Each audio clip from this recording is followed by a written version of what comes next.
Ketika tamat sekolah dasar, kita mendapat ijazah, selembar kertas.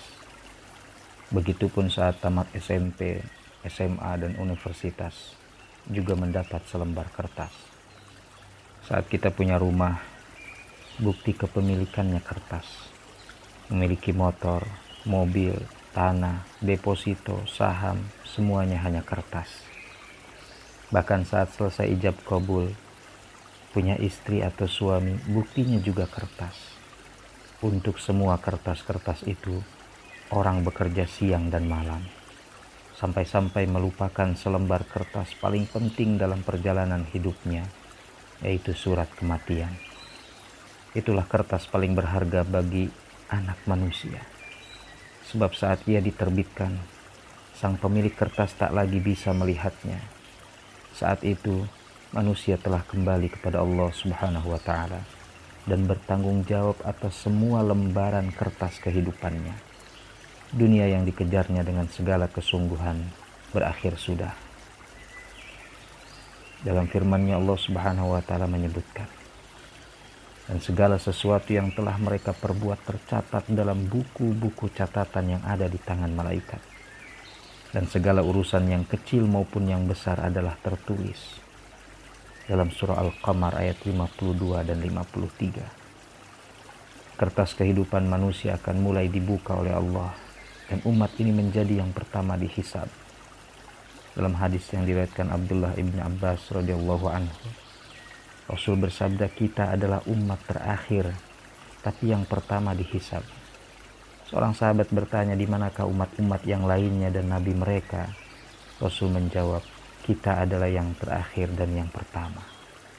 Lalu, apa hikmah dicatatnya amal perbuatan manusia? Bukankah Allah Subhanahu wa Ta'ala Maha mengetahui segala hal, bahkan yang terbetik di hati seorang hamba sekalipun? Salah satu hikmahnya adalah membuktikan keadilan Allah Subhanahu wa Ta'ala. Karena di hari kiamat kelak, manusia akan diminta untuk membaca catatan amalnya sendiri, menghisab dirinya dan mengakui segala dosanya. Iqra' kitabak kafa binafsikal yawma 'alaika hasiba. Bacalah kitabmu, cukuplah dirimu sendiri pada waktu ini sebagai penghisab terhadapmu. Mula-mula orang-orang kafir Makkah tidak percaya dengan hari kebangkitan. Sebab setelah kematian manusia akan hancur di mamah bumi. Tetapi Allah Subhanahu wa Ta'ala menegaskan, ayahsabul insanu allan najma'a idhamah bala qadirina ala an nusawwiya bananah. Apakah manusia mengira bahwa kami tidak akan mengumpulkan kembali tulang belulangnya? Bukan demikian. Sebenarnya kami kuasa menyusun kembali jari jemarinya dengan sempurna. Pada ayat tersebut Allah Subhanahu wa Ta'ala menyebutkan secara khusus ujung jari jemari manusia. Mengapa demikian? Sebab ujung jari jemari manusia tak ada yang sama. Artinya pada setiap manusia sidik jarinya berbeda dan Allah Maha mampu mengembalikannya. Seorang yang beriman akan menanti laporan kertas kehidupannya dengan dada yang berdebar bahagia. Adapun orang-orang yang diberikan kitabnya dari sebelah kanannya, maka dia akan diperiksa dengan pemeriksaan yang mudah, dan dia akan kembali kepada kaumnya dengan gembira. Al-Insyiqaq ayat 7-9.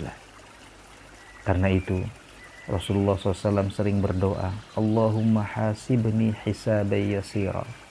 Ya Allah, hisablah aku dengan hisab yang mudah. Demi mendengar doa Nabi ini, Aisyah bertanya, apa maksudnya hisabai yasira ya Rasulullah? Rasulullah menjawab, dia tidak dihisab dengan detail tetapi sebatas dipamerkan. Adapun yang dihisab dengan rinci dan dipertanyakan ini dan itu, maka akan diazab. Karena itulah betapa rugi orang-orang yang menjadikan dunia adalah tujuan hidupnya. Ali bin Abi Thalib berkata, setiap kenikmatan selain surga hanyalah tipuan, dan setiap musibah selain neraka hanyalah peringatan. Semoga kita termasuk orang-orang yang berbahagia saat mendapatkan kertas kehidupan kita kelak.